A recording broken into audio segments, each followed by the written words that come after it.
Témoin d'un laïc ou d'un religieux, d'une personne qui s'est engagée avec passion à suivre le Christ, une personne qui apporte un message qui répond à ceux qui traversent les épreuves, ceux qui souffrent, ceux qui doutent de Dieu ou du vide, ceux qui cherchent la vérité, la sagesse et l'amour, dans les religions et les sagesses. Bref, c'est chacun d'entre nous, chrétien ou athée, ou d'une autre religion, qui ignorons si souvent que l'amour absolu et divin existe, qu'il est très proche, qu'il est incarné en la personne du Christ, celui qui est à la fois Dieu et homme, celui qui est au cœur de notre cœur, qui nous connaît mieux que nous-mêmes et qui nous attend tout le temps.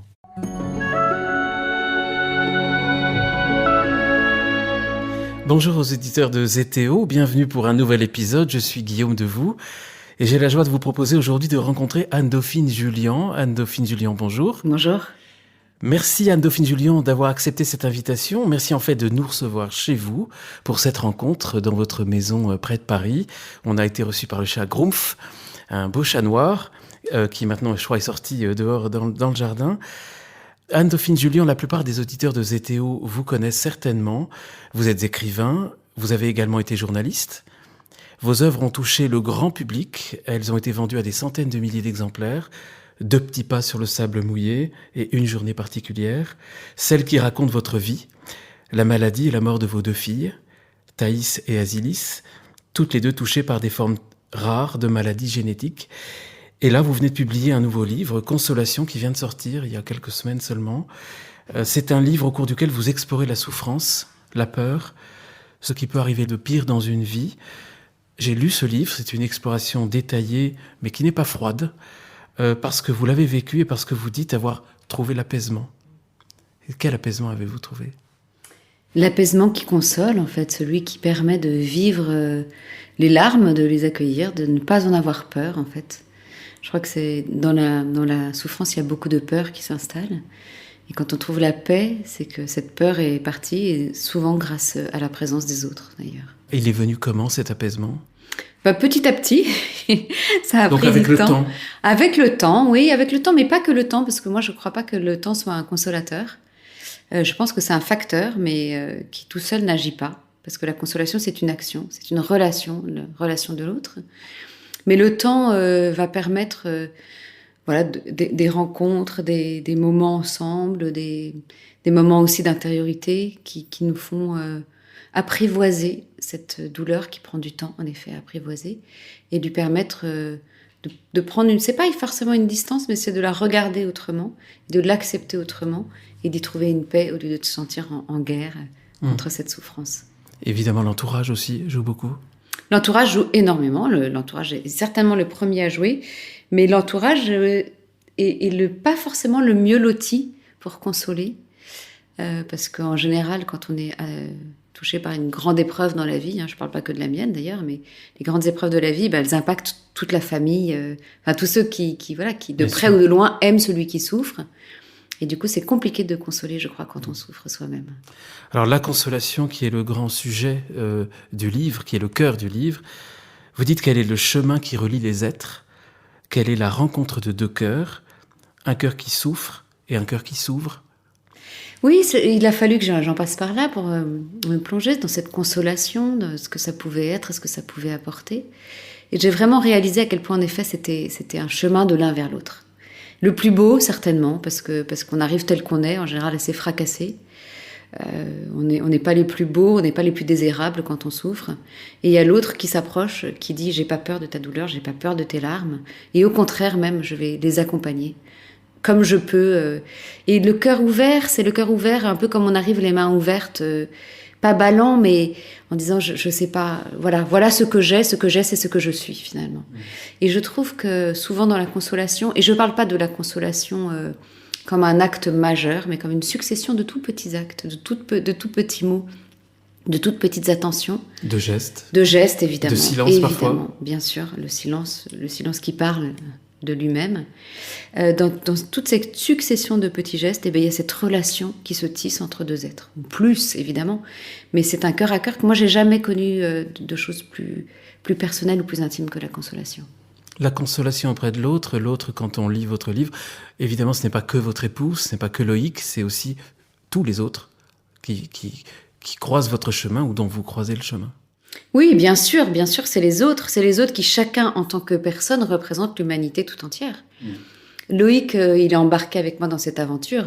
Cette aventure, c'est donc, comme vous le disiez, la mort de nos 2 filles, d'une violence, c'est sans nom. Enfin, c'est une épreuve scandaleuse en quelque sorte, enfin qu'on considère comme scandaleux. Elle l'aurait été si elle n'avait pas été consolée. Mais Loïc, il est embarqué, il est avec moi et il va me consoler parce qu'il m'aime évidemment. Mais avec ça, et vous allez le consoler aussi. Et je vais le consoler, mais avec ça, je pense que c'est encore plus difficile de se consoler dans le couple et quand le couple est impacté par une épreuve. Et il y a cette réflexion qu'on a entendue souvent en lui disant, puisque vous avez surmonté la mort de vos filles ensemble, votre couple est plus fort. Moi, je crois que notre couple est éminemment fragilisé et profondément fragilisé par cette souffrance, parce que la souffrance nous fragilise. Elle nous fait mal, elle nous blesse. Qu'un cœur blessé a plus de mal à aimer. Et si on est plus fort aujourd'hui, c'est pas parce qu'on a souffert, c'est parce qu'on sait consoler. C'est cette consolation qui rend notre couple peut-être plus fort aujourd'hui qu'il ne l'était avant, c'est pas la souffrance. Alors Anne-Dauphine Julien, en lisant cet apaisement, en constatant cet apaisement que je vois aussi en vous regardant, j'ai l'impression que vous avez fait le choix de ne retenir que ce qu'il y a de bon dans la vie et d'attirer en fait le meilleur des autres. Et ça se reflète aussi à travers toutes les anecdotes et toutes les histoires des personnes dont vous parlez au cours du livre. Alors oui et non. Oui et non, c'est-à-dire que je ne suis pas une adepte de la pensée positive qui ne veut voir que le bon côté des choses. Moi, quand je suis triste, si j'étais triste à l'instant T, je vous assurais que j'en serais désolée pour votre émission, mais je pleurerais, même peut-être abondamment, et sans me soucier de ce que ces larmes peuvent générer, sans en avoir peur, non pas dans une attitude provocatrice, mais parce que c'est la réalité de ce que je vis. J'en ai gardé... En fait, je me dis qu'il y a des belles choses à cueillir et que souvent, quand on est éprouvé, on ne voit plus le bonheur. On ne l'imagine plus possible. Et c'est l'une des plus grandes difficultés de l'épreuve, c'est de se sentir un peu un damné et un condamné au malheur. L'une des premières réflexions qui m'est venue à l'esprit quand j'ai appris la maladie de l'aînée de mes filles, Thaïs, elle avait 2 ans, c'est de me dire, bon voilà, t'as été heureuse pendant 30 ans, maintenant c'est fini. Tu seras plus jamais heureuse. Comment est-ce qu'on peut imaginer être heureux quand on va voir mourir ces 2 filles ? Et pourtant, le bonheur était encore là et même à portée de main. Et je me suis rendu compte que ce bonheur, c'était un choix. C'est pas de voir les choses positivement quand elles ne le sont pas, c'est pas vrai, parce que quand il fait pas beau, il fait pas beau. On va pas faire semblant, mais c'est d'être capable de saisir le moment heureux qui se présente. Le moment présent, comme vous dites dans le livre, pas de pensée positive, pas de défaitisme, mais du réalisme. Du réalisme, de voir le moment comme il est. Alors parfois on peut se secouer un petit peu, mais il faut faire attention à toutes ces injonctions qu'on s'impose ou qu'on nous impose quand on est malheureux. Allez, prends sur toi, sois fort. Non, enfin je suis désolée. D'abord il faut vivre sa peine. J'ai le sentiment que pour vivre la joie, il faut d'abord plonger dans la peine et y aller profondément et la vivre en vérité aussi. Le mot fort évidemment du livre, c'est consolation, c'est le titre. Moi, je pense que le livre, il doit très bien marcher parce qu'avec un titre comme ça, parce qu'une chose qui m'a frappé, c'est qu'en fait, donc vous dites vous-même, vous écrivez, il n'y a pas de consolation sans souffrance, et il ne devrait jamais y avoir de souffrance sans consolation. Pourtant, est-ce que vous ne trouvez pas que le mot consolation, c'est en fait un mot qu'on utilise très peu dans la société actuelle ? Oui, on essaye de tenir à distance beaucoup de choses dans la société actuelle. Alors d'abord, on n'utilise pas beaucoup le mot consolation dans la société parce qu'on ne considère pas beaucoup la souffrance non plus. C'est comme les deux sont intimement liés, si on parle de consolation, c'est-à-dire qu'on accepte de voir la souffrance en face aussi. C'est peut-être ça qui a gommé la consolation de notre vocabulaire, mais pourtant, je trouve que humainement, on en est toujours aussi sensible à la souffrance d'autrui, quoi. Alors on peut être un peu saturé de voir la souffrance parce que la souffrance, elle est beaucoup véhiculée par des médias, mais de la souffrance de masse, enfin la difficulté de la vie, mais pas dans le proche qui souffre juste à côté de chez nous ou celui que l'on doit accompagner. La souffrance a été décorrélée de la consolation à partir du moment où les médias, mais ils sont pour rien, enfin, à partir du moment où les médias rapportent une actualité douloureuse, où là on n'a pas d'action de consolation, quoi. On ne fait qu'être témoin d'une souffrance et on ne peut pas agir pour apaiser cette souffrance. Du coup, on rompt un lien, alors que normalement la souffrance, elle nous touche, c'est celle de celui que l'on accompagne ou celui que l'on voit, ou celui dont on est témoin proche sur lequel on peut agir. Mais je pense quand même que ce qu'on a vécu récemment, alors je parle plutôt du premier confinement, parce que le deuxième, je trouvais très différent, malheureusement, et douloureusement différent. Mais le premier confinement a fait renaître quand même cet instinct de solidarité avec les autres. D'aller voir son voisin ou de sonner à sa porte ou de lui passer un petit coup de fil pour savoir comment il va, de quoi il a besoin. Et de quoi il a besoin, il peut aussi y avoir une place pour la consolation. Ou permettre à ses voisins de profiter de son jardin quand on en a un. Voilà, exactement. Justement, ce rapport à la mort, on disait tout à l'heure qu'on ne parle pas beaucoup de consolation, on parle peu de souffrance. Vous dites aussi que le rapport à la mort, qui est très présente évidemment dans votre livre et dans votre vie, ce rapport à la mort est très occulté. Comment est-ce que vous trouvez que notre société justement aborde aujourd'hui la mort autour de la pandémie et de tous les réflexes barrières et de tout ce qui est en train de se passer qui bloque complètement notre société? Ce qui est en train de se passer est quand même très révélateur de la façon dont la société considère la vie et la mort. Je ne nierai jamais, évidemment, la réalité de ce virus et son extrême gravité pour les personnes les plus fragiles. Mais je réalise quand même que c'est la première fois qu'on confine une population pour un virus qui n'est pas éminemment mortel. J'ai pensé récemment que la grippe existe depuis le Moyen-Âge. Je ne sais pas quand le vaccin est apparu, mais quand même assez récemment. On n'a jamais confiné pour la grippe qui tuait beaucoup de gens. Je ne dis pas qu'il faut laisser les gens mourir. Je dis juste qu'on a une peur de la mort qui fait qu'aujourd'hui, on nous empêche de vivre de peur de mourir. Voilà. Et que moi, ça m'interroge beaucoup sur cette société et son rapport à quelque chose. Alors, vous dites que la mort est très présente dans ma vie, mais la mort est très présente dans la vie de tout le monde. Dans notre vie à tous. Parce que c'est une réalité, c'est que nous y sommes forcément confrontés un jour. Forcément, on voit mourir nos grands-parents, nos arrière-grands-parents pour les plus chanceux, nos parents, malheureusement aussi parfois nos enfants, nos frères et sœurs. Mais on voit mourir ceux qui nous entourent, évidemment. Elle fait partie de la vie parce que c'est la vie. Il n'y a pas la vie sans la mort, ça n'existe pas. Voilà. Mais on essaie de l'effacer, de la tenir à distance, parce que malheureusement aujourd'hui, elle est considérée comme un échec. C'est quand même assez étrange de se dire que la mort est un échec, que la mortalité de l'homme est inadmissible presque, parce qu'on cherche le sens de la vie de l'homme et qu'on se dit que si c'est pour mourir, à quoi bon finalement? À quoi bon vivre 20, 30, 80 ans si c'est pour mourir au bout du chemin? On s'est dit que peut-être que ce qui rendrait du sens à cette vie, c'est qu'elle ne se termine pas. Moi, je trouve ça abyssal comme conception de me dire qu'on serait capable, qu'on pourrait envisager de vivre une vie sur Terre éternellement. Moi, ça me fatigue à l'avance. Mais bon, certains, en tout cas, viennent à le désirer de façon totalement utopique. Mais si on désire vivre éternellement, on peut pas considérer la mort. Et si on considère pas la mort, on chasse de nos vies l'un des événements le plus importants qui va forcément l'impacter. Et on en vient à avoir des comportements sociaux, parce que c'est pas individuel, c'est vraiment social, qui exclut la mort. Je cite dans le livre l'exemple de ma grand-mère, qui est morte depuis, elle aurait 100 ans là, mais elle est morte il y a quelques années, et qui n'a pas assisté à l'enterrement de mes filles parce que elle est née à une époque que je ne critique pas. Il faut remettre chaque époque dans son époque, dans son temps, où montrer sa fragilité, c'était se mettre en danger parce qu'elle a connu la guerre et que quand on est fragile à la guerre, on a plus de chances de mourir et c'est évident. Elle a connu des périodes très difficiles de la société, mais en revanche, on montrait son deuil. C'est-à-dire que ma grand-mère, elle a porté le deuil de mes filles. Alors moi, quand j'ai vu porter le deuil la première fois, ça m'a étonnée et je me suis dit mais c'est complètement désuet, ça n'a pas de sens. Et elle m'a rappelé le sens de ce deuil. C'est pas imposer sa souffrance, c'est la dire en fait. C'est quand même la dire et lui laisser une place dans la société, ce qui n'existe plus aujourd'hui. Et il y a cette phrase que j'aime beaucoup d'un écrivain dont malheureusement j'oublie toujours le nom et qui dit « Ne me secouez pas, je suis plein de larmes » et c'est exactement ça. Porter le noir, dire sa peine, lui laisser sa place dans la société, c'est pouvoir dire aux autres « Prenez soin de moi, je souffre ».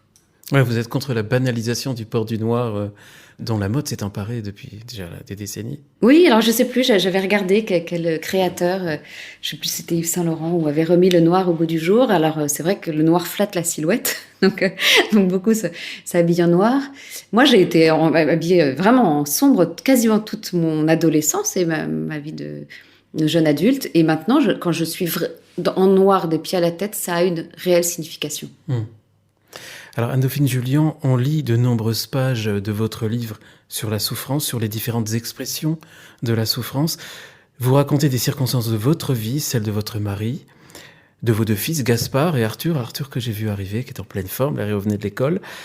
Vous citez de nombreux exemples, les histoires de personnes, de familles touchées par la souffrance et le deuil. Vous êtes à l'écoute, en fait, de la souffrance des autres. Est-ce que vous l'étiez avant ? Est-ce que vous pensez que c'est une mission, maintenant, que vous avez, ou pas ? Ah non, alors je me sens pas du tout en mission. J'ai pas l'énergie pour ça. Non, je l'étais, je sais pas. Je pense moins, évidemment, parce que j'étais pas concernée. C'est vrai, quand on est concerné, ben forcément, on réalise des choses. Voilà, j'avais peut-être un peu de... parfois, on veut pas voir aussi ce qui nous arrange pas. Alors, j'étais à l'écoute quand quelqu'un arrivait souffrant. J'ai essayé d'y répondre à cette souffrance. Mais je me sentais très empotée, en fait. Et je me sentais pas très douée pour consoler. Je pense que je ne suis pas plus qu'une autre. Et toujours pas, aujourd'hui. Mais je sais... avec une certitude inébranlable que quoi qu'il arrive, il faut y aller. Quand on voit quelqu'un s'approcher en souffrant... Maintenant, vous le savez. Maintenant, je sais. Maintenant, je sais surtout quelque chose de très important, c'est que c'est normal d'être mal à l'aise face à la souffrance. Et c'est même un signe de bonne santé, j'ai envie de dire. Si on arrivait face à quelqu'un qui souffre, le sourire aux lèvres, en conquérant, en disant « Attends, je vais te consoler en 2 minutes », ça ne serait pas normal. La souffrance nous dérange, et c'est normal qu'elle nous dérange. La souffrance, elle nous renvoie aussi à notre fragilité, à notre façon de nous approcher des autres, à la façon dont on est faillible aussi, qu'on n'est pas parfait, qu'on ne sait pas quoi dire et qu'on ne sait pas quoi faire. Elle nous renvoie au tremblement de notre voix, au balbutiement parfois. Mais c'est vraiment très important. C'est important qu'on y aille quoi qu'il arrive et qu'on y aille avec cette incertitude-là. Qu'on y aille en disant « je ne sais pas faire, mais je suis là ». Et ce « je suis là », il n'y a rien de plus consolateur finalement. Donc... je ne me sens pas en mission, mais par contre, quand je vois quelqu'un souffrir, oui, je sais qu'il faut que j'y aille. J'ai vu récemment, je ne sais plus si c'était l'année dernière ou l'année d'avant, 2 femmes pleurer à quelques semaines d'écart dans le métro. Et les 2 fois, comme tout le monde, il y en avait une qui pleurait vraiment, elle pleurait toutes les 2 fort. La première, j'ai regardé mes pieds, j'étais mal à l'aise et tout. Et puis tout à coup, j'ai relevé le nez et je me suis dit, vas-y. Donc je me suis approchée, je dis ça va pas. Et elle me dit si pardon. Et elle a séché ses larmes. Et c'était peut-être un chagrin ou une petite déception ou une mauvaise note, quelque chose de pas grave, mais elle exprimait à ce moment-là une peine qui a vite été consolée dans juste le fait de s'approcher. La 2e fois, j'étais encore plus près de cette personne qui souffrait et qui avait un visage vraiment qui marquait cette souffrance, au-delà des larmes. Et pareil, j'ai eu envie de m'en éloigner parce qu'elle me dérangeait. Et je me suis dit, tu seras peut-être la seule personne qui va la consoler, donc vas-y. Et donc je lui ai dit, est-ce que ça va pas ? Et elle m'a dit non, ça va pas. Et ça n'allait profondément pas. Donc voilà, je suis restée 1 ou 2 stations de métro en plus pour l'accompagner. Je n'ai fait que ça. Je suis pas rentrée dans sa vie, j'ai pas pris son téléphone, je ne l'ai pas revu. Mais à l'instant T, j'étais là pour la consoler. Ouais, un des enseignements très forts qui passe dans votre livre, dans votre témoignage, c'est qu'il faut briser la solitude de ceux qui souffrent.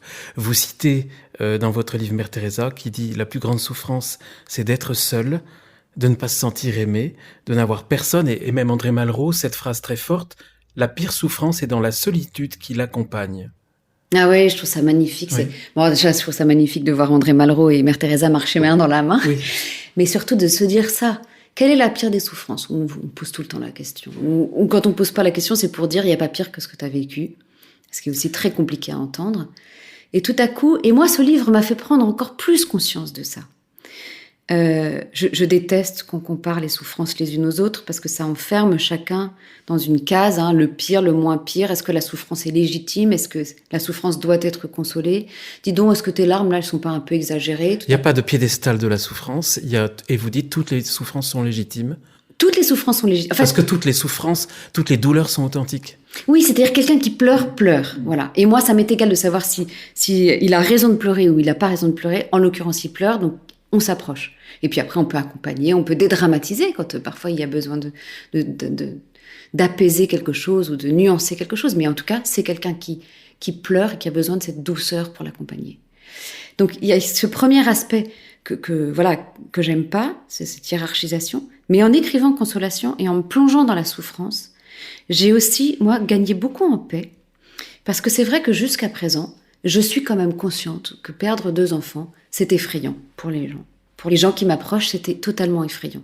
Quand je disais à des personnes nouvellement rencontrées que j'avais perdu 2 enfants, parce que je le dis toujours à un moment ou à un autre, bon, pas si c'est une rencontre furtive, mais si je sais qu'une relation va s'installer, je le dis parce que c'est la vérité de ma vie.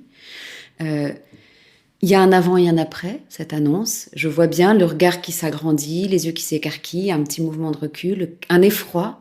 Un effroi parce qu'il y a d'abord une façon de regarder une peine en face de soi, ou que l'on considère comme la souffrance. Et puis il y a aussi une projection sur sa propre vie. Et ça me blessait à chaque fois, parce que je me sentais un peu mise à l'écart de ce monde, donc dans cette solitude, même si elle était brève, dans cette solitude qu'évoquent Malraux et Mère Teresa. Et je me sentais différente. Finalement. Intouchable. Intouchable, exactement. Intouchable. Intouchable, peut-être un bref instant, peut-être que dans un aspect, mais quand même dans un aspect de ma vie qui n'est pas négligeable. Et en fait, de me plonger dans la souffrance et la consolation, ça m'a fait réaliser une chose vraiment importante. Oui, évidemment que le support de ma souffrance est éminemment singulier, et heureusement que ça arrive rarement de perdre 2 enfants. Mais finalement, ça n'est quand même qu'une souffrance. Pas comme les autres, mais une souffrance qui, comme les autres, a besoin d'être consolée. C'est tout. Et qui appelle, aussi étonnant que ça puisse paraître, la même consolation que n'importe quelle souffrance. Et tout d'un coup, on en vient à l'universalité de la souffrance et de la consolation. Nous, personnes humaines, pouvons consoler n'importe quelle souffrance. On a cette puissance-là, en fait.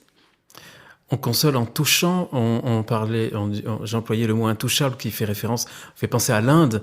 D'Inde vient cette femme qui fait le tour du monde, qui embrasse tout le monde, que vous citez dans le livre Amma. Le toucher était très, très important. Ah ben oui, le toucher, c'est le premier de nos sens. Hein. Le toucher, c'est d'ailleurs quand on est... dans un tremblement de terre, dans un accident, on palpe son corps pour vérifier qu'on est toujours entier, qu'on est toujours vivant presque. Moi, à l'instant de la mort de mes filles, où j'ai eu l'impression d'être brisée et fracassée, j'ai refermé mes mains pour m'enserrer moi-même, et c'était une façon aussi de contenir et de sentir mon corps, de le sentir toujours vivant de ce moment où j'avais l'impression de mourir moi aussi. Donc il y a ce toucher qui est notre instinct premier, et il y a le toucher de l'autre. Le toucher de l'autre, d'abord, il dit la tendresse, souvent. Il dit l'affection et l'amour, qui sont si importants. Mais il dit plus que ça, il dit aussi « Je n'ai pas peur de toi. J'ai pas peur de te toucher, j'ai pas peur de ce que tu es. Et je suis là aussi pour contenir ta peine et ta souffrance. » Et là, on en vient presque à la définition étymologique de la consolation, qui est rendre entier. Et même quand on touche quelqu'un, quand on le prend dans ses bras, on lui évite d'exploser presque, de s'éparpiller en 1000 morceaux, que la peine l'éparpille en 1000 morceaux. Alors vous avez aussi dans Consolation des très belles lignes sur le mot compassion, dont vous dites que c'est l'un des plus beaux mots de la langue française, souffrir avec. Et vous expliquez, il y a un passage qui m'a beaucoup touché dans ce livre où vous souffrez beaucoup de la souffrance de votre fille, mais tout d'un coup vous vous rendez compte qu'en fait vous ne souffrez pas avec elle. Oui, c'est très compliqué d'être ajusté, finalement, quand on s'approche de la souffrance. Et là, dans le moment que vous évoquez, je parle de quelque chose d'extrêmement douloureux et délicat. C'est la souffrance physique d'un de ses enfants. C'est compliqué de voir ses enfants souffrir, vraiment. C'est une des plus grandes épreuves qui soient données, c'est de voir ses enfants souffrir, je crois. Et face à la souffrance de Thaïs, qui était une souffrance physique, qui pouvait tout à fait être gérée par des médicaments, mais qui était réelle et parfois un peu plus longue que le temps que les médicaments fassent effet. Sa souffrance m'a démunie, en fait, mais pas positivement. Avant que je fasse que je fasse une action, parce que la compassion, c'est une action. Hein. C'est pas un sentiment, c'est l'empathie qui est un sentiment. La compassion, c'est une action. Et jusqu'à ce que je me rende compte que si je souffrais à cause d'elle, c'était 2 souffrances qui s'accumulaient, finalement, et qui se rejoignaient pas du tout. Si sa souffrance me faisait souffrir au point de m'éloigner d'elle, ce qui était le cas, sa souffrance, je ne pouvais pas la consoler. Et tout à coup, j'ai réalisé qu'il fallait que je souffre avec elle, que je souffrais à cause de sa maladie, mais pas à cause d'elle nommément, et qu'il fallait que je souffre avec elle, que j'accompagne sa souffrance, que je l'accompagne de ma souffrance peut-être. Je n'allais pas arriver toute guillerette quand elle souffrait, mais que nos souffrances se fassent cœur et corps ensemble. Et c'est là que la compassion est, en fait. C'est vraiment de souffrir avec, donc c'est cette action d'aller souffrir avec l'autre, de ressentir et de le vivre avec l'autre. Et c'est pas souffrir ni à cause, et surtout pas à la place des autres. Souvent, on voudrait souffrir à la place de ceux qu'on aime, mais ça ne nous est pas donné à vivre, en fait. C'est ça qui est étonnant. Non, c'est pas à l'autre.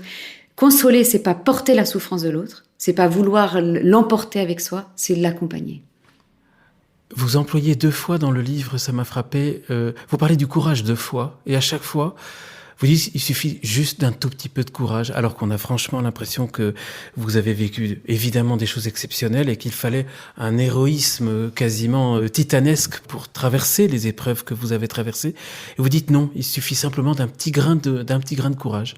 Ouais, mais peut-être que Vous provoquez un petit peu le lecteur, non? Non, parce que je pense qu'il que peut c'est être en vrai. fait très intimidé, le lecteur aussi, par lire ce qu'il lit en se disant oui, mais moi de toute façon, je peux pas y arriver, j'ai pas le cran ou le courage d'Anne Dauphine-Jullian. Mais je ne demande pas au lecteur d'y arriver parce que je ne lui demande pas de vivre ce que j'ai vécu. Enfin, s'il n'est pas concerné par la mort de 2 enfants, je ne lui demande surtout pas de se projeter dans ma souffrance et d'imaginer comment lui réagirait face à ma souffrance. Parce qu'on a aussi le courage qu'il faut quand on en a besoin. On est capable de convoquer en soi parfois ce petit gramme de courage, mais c'est de l'héroïsme. Hein. Moi, je trouve que c'est ça l'héroïsme. Alors, il y a de la bravoure parfois dans l'héroïsme, mais moi, je crois en l'héroïsme du quotidien, en l'héroïsme des tout petits actes du quotidien, et je trouve ça héroïque. Et oui, j'ai eu le sentiment parfois d'avoir été héroïque dans des moments où j'étais fracassée et où j'étais capable juste de convoquer ce petit gramme de courage qui m'a permis de me relever. C'est ça. C'est pas de me relever vaillante en repartant à l'assaut de la vie et tout. Non, c'est juste de me relever. Ou c'est juste de reprendre la respiration quand elle a été coupée. C'est ça l'héroïsme et le courage. Et c'est pas du tout de la provocation. Au contraire, je pense que c'est un profond réalisme qui fait dire ça. Et je le dis avec beaucoup de douceur. Je dis, on n'est pas des héros parce qu'on commet des actes incroyables. On est des héros parce qu'on s'engage dans un chemin, mais un pas après l'autre, et qu'on est fidèle à ce pas et au pas qui va suivre. C'est tout. C'est ça l'héroïsme. Je crois qu'on est tous beaucoup plus courageux qu'on ne le pense, mais je pense que souvent on se dit, je n'en serais pas capable. Certainement, si on vous avait dit avant ce qui allait se passer. Oh je serais partie. Non, mais je serais partie, je l'aurais pas cru. J'aurais dit, mais non, mais pas moi, au secours, regardez-moi. Moi, je suis... Non, mais moi, je suis pas du tout faite pour la souffrance, parce qu'on imagine souvent, on dit, si t'as été capable de le vivre, t'es faite pour ça. Dans ce cas-là, je m'en vais. Dans ce cas-là, je préfère être minable. Non, mais c'est pas ça, en fait. On est capable je crois qu'on est capable de vivre les événements de notre vie. Mais pour ça, il faut juste être conscient qu'on est les capitaines à bord de notre vie, quoi. Et souvent, on l'oublie parce que, et toujours avec ces injonctions de la société, de cette société dans laquelle on évolue, qui nous donne le sentiment que l'épreuve est un échec et que du coup, on subit un échec, on subit une épreuve et qu'on peut plus agir. Et quand tout à coup, on se dit, OK, cette épreuve, j'en ai pas voulu. Évidemment que j'en ai pas voulu, j'en voudrais jamais. Mais il se trouve qu'elle fait partie de ma vie. Qu'est-ce que j'en fais? Voilà. Et là, tout d'un coup, on devient les acteurs de notre propre vie. Les capitaines de nos vies, comme vous dites, parce que vous citez dans votre livre ce poète anglais que je ne connaissais pas, William Ernest Henley, qui écrit, je cite, et j'ai beaucoup aimé ce passage, « Aussi étroit soit le chemin, nombreux les châtiments infâmes, je suis le maître de mon destin, je suis le capitaine de mon âme. » Ça vous a aidé? Ça m'a sauvée. Ça m'a sauvée parce que c'est exactement ça, c'est de se dire... Au lieu de me sentir dépossédée de ma vie, ce qui est quand même ce qu'il y a de pire, et puis se déposséder de sa vie, en général, on meurt. Enfin, c'est pas compatible avec le fait de rester en vie. Au lieu de regarder ces épreuves comme une spectatrice impuissante, et ce sentiment d'impuissance, il est souvent présent et pesant. Impuissance et culpabilité. Forcément, c'est forcément lié, l'impuissance et la culpabilité. Je me dis, je peux agir. Il y a des choses que je peux pas changer dans ma vie. Mais il y a des choses que je peux changer, il y a des choses que je peux pas choisir, et il y a des choses que je peux choisir, et je peux choisir la façon dont je vais vivre cette épreuve. Alors, là encore, on n'est pas tous capables de la même chose au même moment. Et on n'est pas tous capables... Il y a des moments où on y arrive, et puis il y a des moments où on n'y arrive pas. Il y a des gens pour lesquels c'est plus difficile de se relever, évidemment. Il y a un entourage social qui compte énormément, il y a plein de ressources dans lesquelles on va puiser, et il y a des gens qui sont très démunis, et c'est pour ça que la consolation, c'est vraiment une responsabilité, à la fois de chacun d'entre nous, individuellement, et de la société tout entière. La société qui représente aussi cette humanité, et de se dire, si pour toi c'est difficile de te relever, compte sur nous pour t'aider, appuie-toi sur nous pour t'aider à te relever. Alors, pour atteindre cette consolation et cet apaisement, vous n'hésitez pas de parler de la puissance des larmes. Votre livre, il est dédié à Gaspard et à Arthur avec cette phrase en tête du livre, que vous ayez toujours la force de pleurer. Et vous dites que votre astuce imparable pour vous apaiser, c'est de pleurer. Ça m'a beaucoup frappé. Oui, c'est révolutionnaire. C'est révolutionnaire. Je pense à Jacques Brel qui dit « L'homme est une femme qui ne pleure pas, les hommes ne pleurent ». Alors vous avez aussi vous citez ce passage où Loïc se retient et en fait tout d'un coup vous voyez une larme couler et c'est cette larme qui sauve en quelque sorte la situation parce que vous avez tout compris. La puissance des larmes. Je me souviens d'un livre qui avait été publié aux Arènes d'ailleurs, qui s'appelle « Une larme m'a sauvée ». Et c'est une femme qui a été victime... Les Arènes qui sont votre éditeur. Qui est mon éditeur, pardon, ouais. C'est une femme qui a été victime d'un syndrome très très particulier, physique, et qui s'est retrouvée en état de mort apparente. Alors aujourd'hui, elle serait détectée, je crois, à l'IRM, enfin à l'activité cérébrale, mais c'était il y a quelques années. Et donc, elle était absolument paralysée, sans aucun signe vital, sous assistance respiratoire, et elle était considérée comme morte. Et donc, les médecins et l'entourage parlaient de son enterrement à son mari, et puis voilà, elle se disait, dans sa tête, elle entendait tout, elle avait envie de crier, et c'est une larme qui l'a sauvée. C'est-à-dire qu'elle a versé une larme, et tout à coup, ils ont réalisé qu'elle était vivante grâce à cette larme. J'ai aimé, alors déjà, ce livre est assez poignant, mais au-delà de ça, cette larme qui sauve, je l'ai tellement expérimentée. Cette larme qui montre qu'on est vivant, qui montre ce que l'on ressent, et qui dit aussi, qui dit au monde notre douleur, qui permet... Il y a toute la symbolique, évidemment, il y a tout le vocabulaire qui va avec les larmes qui permettent d'évacuer un poids, etc., des expressions communément répandues, mais qui sont tellement vraies qu'elles nous allègent, coulent dans cette larme un peu du poids de notre souffrance, quoi. C'est la première façon d'extérioriser notre douleur. Moi, je me rappelle d'un ami qui avait dit « Moi, j'ai jamais pleuré de ma vie. Jamais. » Alors, je dis « Non, c'est pas vrai, c'est pas vrai. Enfin, peut-être tu n'as pas pleuré dans ta vie adulte, mais petit, tu pleurais, comme tous les enfants. » Un enfant qui pleure pas, je pense que c'est très préoccupant, médicalement et psychologiquement ou psychiatriquement, je ne sais pas, mais on a tous pleuré, c'est tellement naturel. Et retrouver ce chemin naturel d'expression de la souffrance, c'est aussi accepter que la souffrance soit naturelle et qu'elle fasse partie de la vie. Parce que la souffrance fait partie de la vie. La douleur, la souffrance, la peine, toutes ces déclinaisons font intimement partie de la vie. Et on a beau s'ériger contre, alors il y en a plein qui peuvent être évités, et si on peut les éviter, tant mieux, mais il y en a qui font partie juste du chemin, qui nous est demandé de vivre et d'accompagner si on peut les accompagner. Et ces larmes, elles disent cette souffrance. Et je trouve que c'est une immense force de pleurer. On dit souvent « sois fort, ne pleure pas ». Moi, j'ai envie de dire « sois fort, pleure ». Et c'est ce que je dirais toute ma vie à mes garçons. Soyez forts, pleurez. C'est une victoire sur soi-même que d'arriver à pleurer. Arriver à pleurer, compatir, parce que vous posez cette question dans le livre, est-il possible pour celui qui souffre de compatir à la douleur d'autrui ? Vous avez compati à la douleur d'autrui tout en souffrant. Est-ce que ça vous a même aidé ? On ne fait pas ça évidemment dans ce but-là. Non, mais bien sûr, oui, ça aide parce que ça ouvre le cœur, quoi. Ça aide comme tout ce qui nous fait grandir. Hein. Ça fait grandir de consoler quelqu'un. Ça fait grandir parce que tout d'un coup, voilà, on a plus de place... pour l'autre en soi, quoi. Et puis on a été capable de l'accueillir, etc. Mais je vais tempérer quand même. On n'est pas toujours capable de consoler la souffrance de l'autre. Quand on souffre, on n'est pas capable de tout. Il y a des moments où on peut pas. En fait, il y a des moments où notre souffrance, elle crie trop fort pour qu'on puisse entendre celle de l'autre. Et je crois que là encore, dans ce livre, j'ai essayé d'éviter les « il faut » et « il ne faut pas » parce qu'on a beaucoup d'injonctions ou de postures quand on souffre ou quand on accompagne quelqu'un qui souffre en se disant « je dois faire ci, je dois faire ça, je dois pas faire ci, je dois pas faire ça ». Je crois qu'on fait aussi comme on peut. Quand on souffre, on fait comme on peut pour vivre sa souffrance et pour accompagner celle de l'autre. Il y a la seule chose dont on doit être conscient, c'est que l'autre aura du mal à s'en sortir sans nous. Donc, dans la mesure du possible, s'approcher et consoler. C'est la plus belle des relations qu'on puisse nouer et la plus belle des victoires qu'on puisse remporter. Mais parfois, c'est pas possible. Mais c'est parfois, en fait. Ce qui est catastrophique, c'est si c'est toujours. Si ce parfois devient un toujours ou un jamais. Mais il y a des moments dans la vie où on peut pas. Et c'est d'être capable aussi de se dire, là, je peux pas. Et d'être doux avec soi-même en disant, je ne suis pas capable dans cet instant T. C'est pas pour ça que je serai pas capable toute ma vie, mais là, je ne peux pas te consoler. Moi, je l'ai dit parfois. Je l'ai dit quand les gens s'approchaient en me disant, est-ce que tu peux ? Et je dis, non, j'y arrive pas, je suis désolée. Ou je suis pas la personne, à cet instant, je suis pas la personne mieux à même de te consoler. Peut-être que demain, oui, mais là, je ne peux pas. Alors, Anne-Dauphine Jullian, dans ce livre, vous abordez à la fin du livre la question du pourquoi. Et en fait, vous dites qu'elle n'a pas de réponse, cette question.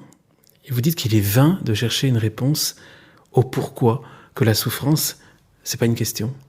Ouais. Oui, ben, alors on en revient à la culpabilité qu'on évoquait tout à l'heure. Pourquoi? C'est pourtant une question qu'on crie. Hein. C'est un cri du cœur, souvent, quelque chose qui vient nous cogner la tête et le cœur, mais plus dans la tête d'ailleurs. Pourquoi? Pourquoi ça m'arrive? Pourquoi moi? Pourquoi elle? Moi, j'ai eu la chance, vraiment, à l'instant de l'annonce de la maladie de Thaïs, de ne pas me poser cette question et d'être instinctivement orientée vers le comment. Comment on va faire pour accompagner notre fille qui va, avant de mourir, vivre des dégradations physiques assez importantes? Comment on va faire pour après survivre à sa mort, pour la surmonter, pour continuer à être heureux, continuer à avancer? Comment on va faire, Loïc et moi, pour continuer à s'aimer? Tous ces comment, mais qui sont une mise en marche en fait, qui nous invitent nous à être acteurs et à chercher des solutions. Cette question du pourquoi, elle m'a pas taraudé, m'est pas venue à l'esprit le premier jour. Je peux vous dire que tous les autres jours de ma vie, elle vient me titiller et que c'est une discipline de vie que de me dire, te pose pas la question. Je la réfute et je l'exclus de ma vie avec une violence. Évidemment, parce que nous sommes des êtres rationnels, donc on a Bien besoin. sûr, et on a besoin. C'est totalement légitime de se poser la question. C'est totalement légitime, mais c'est à la fois une nouvelle façon de devoir tout légitimer dans la vie, de devoir tout rationaliser et que tout ait une raison d'être. Ben non, en fait, je crois que ça fonctionne pas comme ça. Aucune explication, aucune justification, vous écrivez. Il n'y a pas de justification. Non, alors il y a des raisons médicales, oui, qu'on peut m'expliquer, mais qui ne vont pas justifier la souffrance que je vis. Mais j'ai même évolué encore plus, comme quoi, je crois même que le comment n'a pas forcément à être interrogé. Enfin, je veux dire, la souffrance, c'est pas une question ni dans le pourquoi ni dans le comment, quoi. C'est pas une question.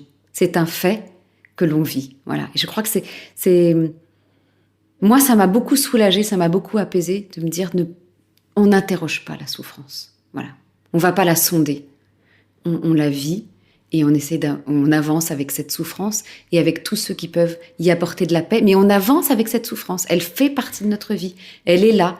Et c'est pas de me dire, j'ai trouvé une raison d'être ou j'ai trouvé comment y arriver qui va me permettre de la tenir à distance, cette souffrance. Tout ce qui m'importe, c'est d'arriver à l'apprivoiser, à lui faire une place en moi, aussi scandaleux que ça puisse paraître. Moi, je vis avec cette souffrance. Elle est là, elle sera là toute ma vie, mais elle cohabite. Mais je lui ai dit, je dis, ok, d'accord, vas-y. Colonise mon cœur, mais je te préviens, tu vas cohabiter avec d'autres sentiments. Tu vas pas prendre toute la place. Il y aura aussi la joie à côté de toi. Il y aura l'émotion, il y aura les rires, il y aura le ras-le-bol, il y aura tout ça qui va cohabiter. Tu vas pas prendre toute la place. Ça fait penser à ce merveilleux film, un dessin animé Pixar sur les émotions. J'ai oublié son nom, mais vice versa. On voit toutes les émotions qui envahissent la tête d'une jeune fille. Et puis on se dit à la peine, toi aussi, au début, t'as pas ta place, dégage. Et puis finalement, on s'aperçoit que la peine, elle va mettre en lumière toutes les autres émotions. Vous avez cette très très belle expression dans le livre, la question du pourquoi, elle nous pousse à fouiller le ciel. On aborde ici la question de la transcendance aussi. Vous êtes chrétienne, vous êtes croyante, vous l'affirmez, et ça vous a certainement beaucoup aidé. Et en fouillant le ciel, quand on fouille, on n'a pas que des certitudes, on cherche aussi. Ah oui, on cherche, évidemment. Oui. Puis quand on est ébranlé comme ça, on fouille, on fouille avec rage. Hein. Mais en fait, c'est moi donc je suis chrétienne, je suis profondément croyante, mais je m'aperçois que les grandes épreuves qui ébranlent notre vie, elles invitent tout le monde à se questionner sur la spiritualité, sur plus grand que soi en fait.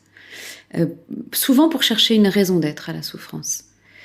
Alors je vais peut-être choquer beaucoup et peut-être que je n'ai pas raison, mais en tout cas c'est ce qui m'apparaît aujourd'hui. Je crois que ma foi ne légitime pas ma souffrance. Je n'y trouve aucune réponse. Je n'y trouve aucune raison d'être, en tout cas. Je ne trouve pas de raison d'être. On est encore dans le mystère. Oui, et j'ai accepté que ce soit un mystère. Et je suis très heureuse que ma foi ne me donne pas de raison, parce que je peux vous dire que si ma foi justifiait ma souffrance, je ne croirais plus aujourd'hui. J'aurais perdu la foi. Parce que si une foi impose une telle souffrance, je ne vois pas sa raison d'être, en fait. Mais en revanche, ma foi m'accompagne, évidemment. C'est ce compagnon de ma route. C'est celui qui va éclairer le chemin. Oui, et j'ai eu le sentiment d'être rejointe au cœur de ma souffrance. Vous êtes accompagnée, il y a une présence. Il y a une présence dans les ténèbres. C'est rare la présence dans les ténèbres. C'est celle de Christ ? Oui, c'est celle de Dieu qui est là et qui m'aime. Enfin, c'est la présence de l'amour de Dieu, plutôt, parce que je ne sais pas si je ressens sa présence à lui, mais je ressens son amour. Je ressens son amour dans les moments les plus délicats de mon existence, là où personne ne me rejoint finalement, parce que Parce que la souffrance, ça se vit tout seul. Alors vous allez dire, c'est très paradoxal avec ce cri que je pousse pour que l'on console. Mais évidemment que la consolation, c'est la façon de l'accompagner, mais d'accompagner quelqu'un qui porte la souffrance tout seul. C'est de soutenir celui qui souffre. C'est pas de soutenir la souffrance, c'est de soutenir celui qui souffre. Mais Jésus, c'est le seul qui me rejoint dans ma souffrance. C'est le seul qui est là, qui habite mon cœur et qui me dit, est-ce que tu veux bien de moi pour faire ce chemin avec toi dans ce moment-là, finalement. Et puisqu'on s'approche de Noël, j'aime tant cette symbolique de l'étoile qui a guidé les bergers, que j'ai relu récemment, évidemment, à la lecture de ce que j'ai vécu. Jésus, il n'a pas choisi Dieu pour conduire à son fils, il n'a pas créé un soleil éclatant, un deuxième soleil qui aurait inondé de lumière encore plus le ciel et qui nous aurait ébloui et conduit directement. Il a choisi une étoile dans les ténèbres. Une toute petite étoile, un tout petit peu plus brillante que les autres. Et d'ailleurs, l'étoile des bergers est la plus brillante, mais elle ne nous éblouit pas. On peut tout à fait la regarder en face sans problème. On distingue son éclat un peu plus intense, mais c'est tout. Une toute petite lumière, elle est aussi petite que les autres. C'est un point dans les ténèbres, mais c'est un point qui nous guide. Et je crois que c'est un point qui nous permet de toujours croire à la lumière, malgré l'obscurité de la nuit. L'obscurité de la nuit, l'obscurité de l'hiver, on peut comme ça mieux supporter l'hiver et croire au printemps. Oui, c'est ça, mais croire au printemps, pas comme dans une succession, mais dans un instant. Moi, j'aime à croire que pour Dieu, il n'y a pas de temporalité et que tout se confond. Alors nous vivons un aujourd'hui, bien sûr, qui est important et qui est le temps de l'homme. Le présent, c'est le temps de l'homme. Mais il y a ce printemps qui cohabite déjà avec l'hiver. Parce que le printemps, il se nourrit de l'hiver et il se prépare en hiver. Il jaillit pas comme ça, venu de nulle part, le 20 mars, poum, tout explose. Il se prépare sous la couche de glace, dans l'hiver le plus froid, quelle que soit l'intensité de l'hiver, le printemps se prépare. Ça, c'est à peu près à la conclusion du livre, mais là, je paraphrasais même le directeur de l'école de Gaspard qui lui a dit « On est là pour te permettre, t'aider à... » C'était beau quand il lui dit ça, vous avez quand même des belles réactions autour de vous. Mais je crois que c'est d'ailleurs l'une des réactions les plus incroyables que j'ai eues, parce que c'est un directeur d'établissement qui accueille Gaspard. Azilis est morte quand Gaspard était en seconde. Il venait d'arriver dans un nouveau lycée. Il arrive avec ce bagage un peu lourd. Il n'en parlait pas ? Il n'en parlait pas, il avait dit à personne. Et donc, Azilis meurt en février, donc voilà, vraiment au cœur de l'hiver, quand les jours sont courts et la nuit est froide. Et la nuit est froide même le jour, j'ai envie de dire. Et pour Gaspard, ça a été, comme on peut l'imaginer, un traumatisme dans la vie de ce jeune homme de 15 ans épouvantable, qui l'a fait décrocher scolairement, temporairement, mais quand même, ça a pris beaucoup de temps pour qu'il raccroche. Il lui a fait perdre la concentration, le sommeil, qui a impacté physiquement sa vie. Et le directeur rend les bulletins de ce deuxième semestre, qui évidemment était marqué pour Gaspard et catastrophique, on peut dire, en mon point de vue note. Et Gaspard s'attendait à pas grand-chose, d'ailleurs, le pauvre. Et le directeur, devant tout l'établissement, qui ne savait pas que Gaspard avait perdu sa sœur, et qui ne voulait pas le révéler comme ça, comme une indiscrétion qui viendrait heurter la pudeur de ce garçon de 15 ans, lui dit juste ça. Gaspard, qu'est-ce que c'est que l'hiver ? Donc Gaspard le définit à sa façon, le froid, la neige, dit exactement. La neige qui recouvre tout et qu'on a l'impression que tout est uniforme, tout est blanc, tout est fade. Et pourtant, l'hiver se prépare en dessous et il faut croire au printemps. Et Gaspard, aujourd'hui, vous êtes dans l'hiver, mais nous, on est là pour vous aider à croire au printemps. Est-ce que c'est pas ça, la consolation ? Je vous cite, la consolation est la plus grande histoire d'amour qui soit. C'est beau ? Ouais, c'est beau et c'est une histoire d'amour qui s'établit. Alors, on parlait de Loïc, évidemment, cette consolation qui fait grandir notre amour, mais la plus grande histoire d'amour qui soit juste entre quelqu'un et quelqu'un d'autre qui parfois est un inconnu, mais dans lequel se tisse tout à coup un lien indestructible d'amour, je crois. Anne-Sophie Julian, on arrive au terme de cette émission. Je voudrais vraiment remercier de tout cœur de ce témoignage. Ce livre qui en fait nous console tous, on sent tous consolés. Moi j'aimerais dire qu'il nous rejoint tous, il nous console, il nous guérit, même en quelque sorte. Vous avez conscience en fait qu'il y a une puissance dans cette consolation qui se propage. Ben oui, bien sûr qu'il y a une puissance parce que la consolation elle est universelle. Et c'est ça qui est beau, c'est de se dire... ce livre ne s'adresse pas qu'à ceux qui ont vécu un drame comme le mien, encore une fois dans une hiérarchisation, dans un cloisonnement de la souffrance. Il s'adresse à tous ceux qui souffrent et à tous ceux qui veulent consoler. Et finalement, c'est chacun d'entre nous. Merci Anne-Dauphine Julian. Merci. Merci chers auditeurs pour votre fidélité. Merci à ceux qui soutiennent l'effort de Zeteo. Je voudrais lancer un appel particulier à tous ceux qui aiment Zeteo, qui écoutent nos podcasts. Zeteo est gratuit, doit le rester. Mais Zeteo a besoin de vous pour couvrir ses frais, même pour des montants symboliques. Zeteo a besoin de vos contributions. Alors n'hésitez pas, cliquez sur le lien Faire un don à Zeteo qui accompagne ce podcast. Anne-Dauphine Julien, je voudrais vraiment vous remercier de tout cœur et souhaiter beaucoup de ventes pour ce livre. Ça sera à mon avis un très beau cadeau pour Noël, pour plein de familles consolatrices.